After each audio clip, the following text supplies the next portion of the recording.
Yakobus pasal yang pertama, ayat yang pertama hingga ayat 27. Daripada Yakobus, hamba Allah dan hamba Tuhan Yesus Kristus, pada 12 suku yang tersebar di serata dunia, sambutlah salam daripadaku. Saudara-saudaraku, anggaplah sebagai suatu kebahagiaan apabila kamu menghadapi pelbagai cubaan, karena kamu tahu bahwa ujian terhadap imanmu menghasilkan ketabahan. Pastikan bahwa ketabahanmu itu berterusan, sehingga kamu menjadi sempurna tanpa sebarang kekurangan pun. Sekiranya seseorang di antaramu kurang bijaksana, dia haruslah berdoa kepada Allah supaya mengurniakan kebijaksanaan kepadanya, karena Allah memberi dengan murah hati pada semua orang tanpa memandang kesalahan mereka.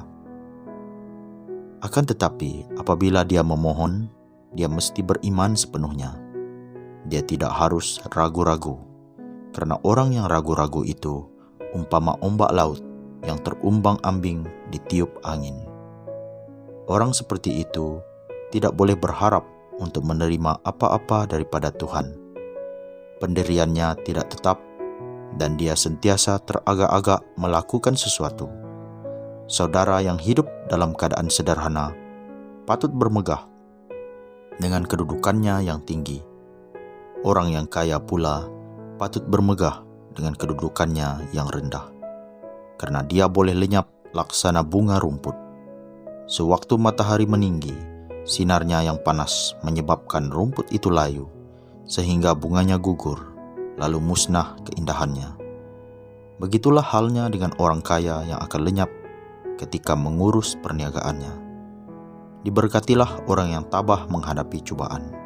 Apabila mereka berjaya menangani cubaan itu, mereka akan mendapat mahkota kehidupan yang telah dijanjikan Allah kepada orang yang mengasihinya.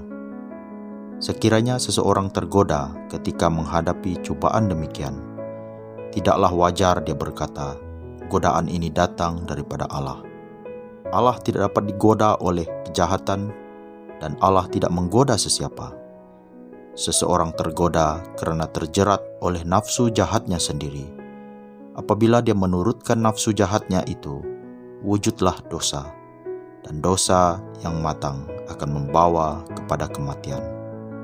Saudara-saudara yang kukasihi, janganlah terpedaya. Segala pemberian yang baik dan sempurna diturunkan dari surga oleh Bapa, sumber segala cahaya.